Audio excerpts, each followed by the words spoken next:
महाराष्ट्र म्हणजे फक्त राज्य नाही, महाराष्ट्र म्हणजे एक संस्कृती, महाराष्ट्र म्हणजे एक परंपरा, महाराष्ट्र म्हणजे लोककलेची जिवंत शाळा. पण खरंच सांगा, लोककला म्हणजे काय?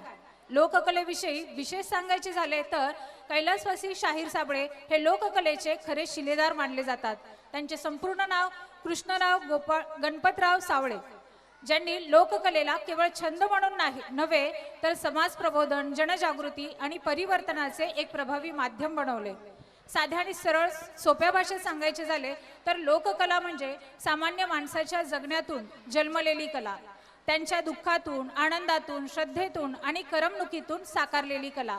म्हणजेच भल्या पहाटे जात्यावर दळताना आई आजीच्या ओठातून उतरलेल्या ओव्या, मोरपिसांची टोपी घालून दान पावलं म्हणत दारात उभा राहिलेला वासुदेव, हसता हसता जीवनाचं तत्वज्ञान सांगणारी भारुडं, शूरवीरांच्या पराक्रमाने अंगावर शहारे आणणारे पोवाडे, ढोलकीच्या ठेक्यावर मन फिरकवणारी लावणी आणि देवीच्या नावाचा जागर करणारा गोंधळ.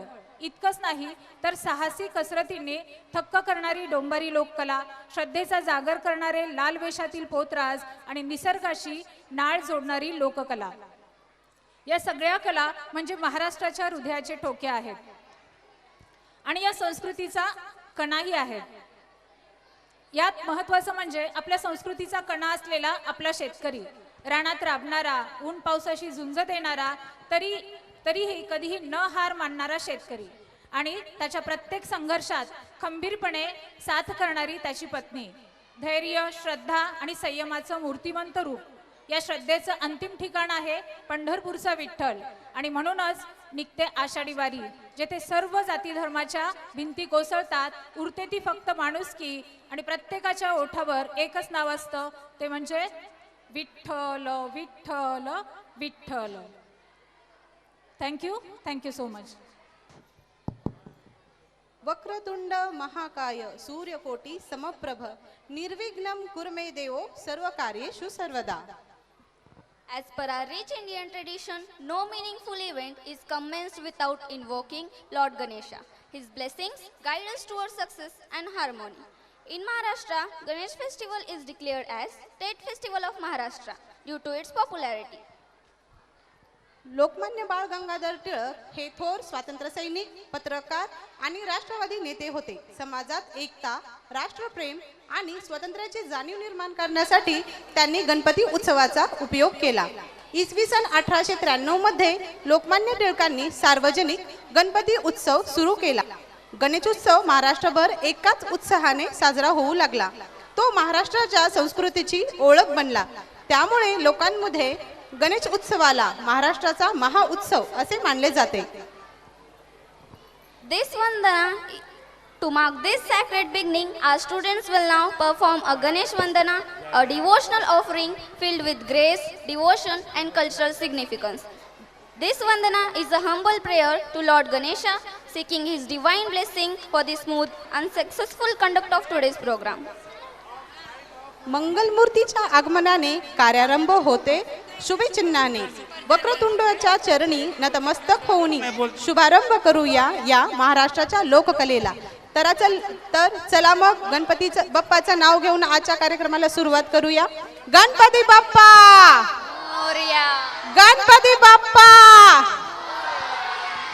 थँक्यू. रेडी.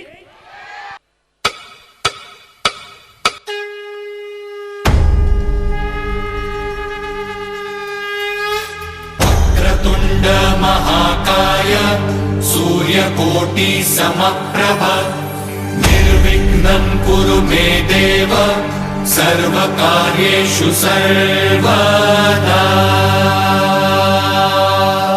गणपति बाप्पा मोरया. मंगलमूर्ति मोरया.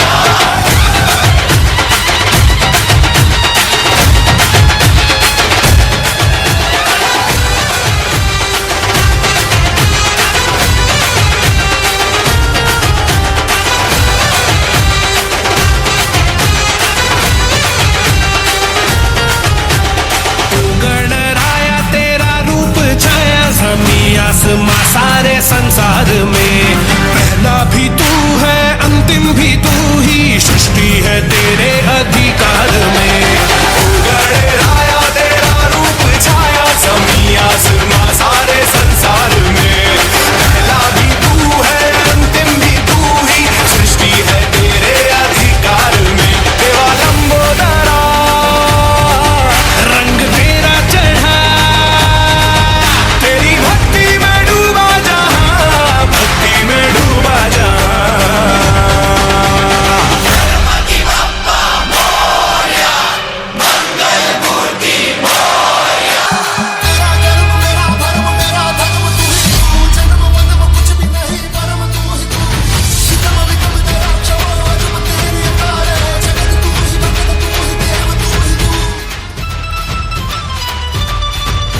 मूर्ती श्री मंगल मूर्ती दर्शन मात्रे मन कामना पूर्ती जय देव जय देव जय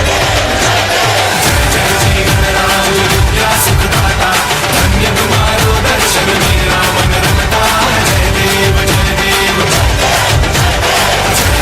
जय देव जय मंगल मूर्ती श्री मंगल मूर्ती दर्शन मात्रे मन कामना पूर्ती जय देव जय देव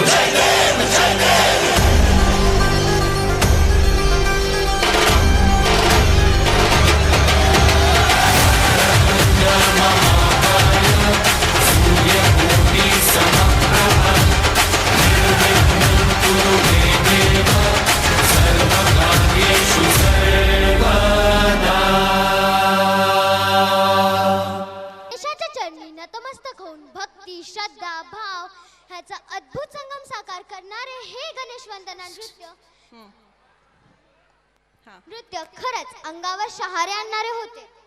या सादरीकरणातून गणरायाची कृपा आणि कलाकारांची साधना प्रत्येक हालचालीतून दिसून आली.